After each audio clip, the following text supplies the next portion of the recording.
Nilinaw ng Department of Public Works and Highways, DPWH, na hindi sa administrasyon ni Pangulong Ferdinand R. Marcos Jr. ginawa at natapos ang disenyo at konstruksyon ng Santa Maria Cabagan Bridge. Tuwing na ang construction, dito raw tayo tutungtong sa Cabagan. Ng Cabagan, Santa Maria Bridge na mag-uugnay sa Isabela sa ibang bayan sa Cordillera Administrative Region. Mapapabilis po ng proyekto ito pagbiyahe sa inyong probinsya. Excited nga po akong matapos ito para makatikim na rin ako ng totoong pansit Cabagan. Nung kampanya po kasi, excuse me lang po, medyo nakadalaw tayo sa Cabagan at siguro isang linggo binibida sa amin, pag natatikiman nyo yung pansit Cabagan, babalik-balikan nyo.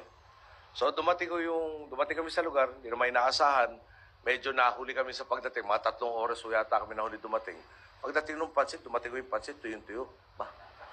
Pero malasa-malasa. Siguro mga 6 na buwan bago ako natuklasan yung pansit Cabagan pala may sarsa.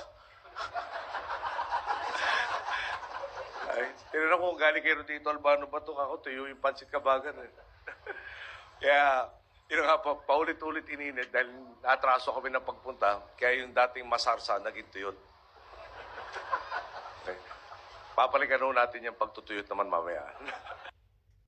Nilinaw ng Department of Public Works and Highways, DPWH, na hindi sa administrasyon ni Pangulong Ferdinand R. Marcos Jr.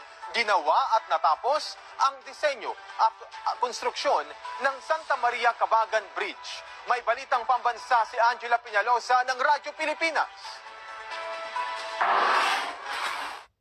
Hinihintay na lang ni Public Works Secretary Manuel Bonoan ang report ng Bureau of Design at Engineering Team hinggil sa bumagsak na Santa Maria Cabagan Bridge sa Isabela. Dito kasi malalaman ang dahilan kung bakit bumigay ang Segment 3 ng tulay. Ito rin kasi ang magiging batayan para sa mga susunod na hakbang ng kagawaran, lalo't ipinag-utos ni Pangulong Ferdinand Marcos Jr.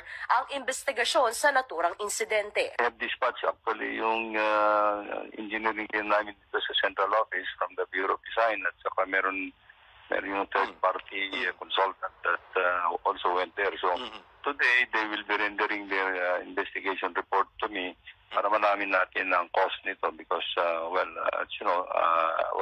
unfortunately, bumagsak pa nung third segment ng bridge nung February 27. Paglilinaw pa ni Secretary Bonoan, hindi sa administrasyon ni PBBM nagawa ang disenyo at konstruksyon ng tulay. Sa katunayan, sa ilalim ng kasalukuyang administrasyon pa nga, nangyari ang retrofitting ng Santa Maria Cabagan Bridge dahil sa mga nakita umanong problema rito noon. Inabot lang dito sa administration ni President Mark Bongbong is actually yung retrofitting. Sa ngayon, tinitingnan pa ng DPWH ang structural integrity ng tulay para mapakinabangan pa rin ng ating mga kababayan. Una nang sinabi ng Malacanang na may mananagot sakaling may mapatunayang nagpabaya sa naturang proyekto. Mula sa PBS Radyo Pilipinas, Angela Peñalosa para sa Balitang Pambansa. Design flow. It is a design flow. Mali yung design.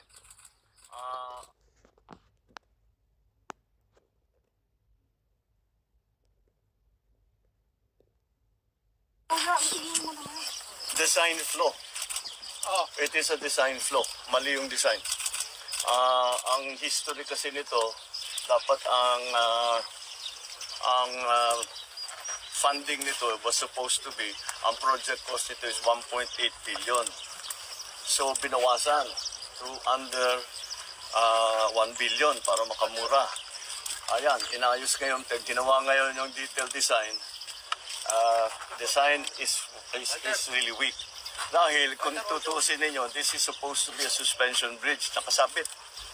Ganyan yung arko na ganyan, tapos yung bridge suportado ng kable. Ito lang ang suspension bridge na nakita ko sa buong mundo na hindi kable. At yan na mismo ang bumigay. Ayan, diyan bumigay yung bakal. Kung kable yan, hindi dapat bumigay yan. Tapos yung pag-anchor nung support, tignan ninyo, doon lang sa baba.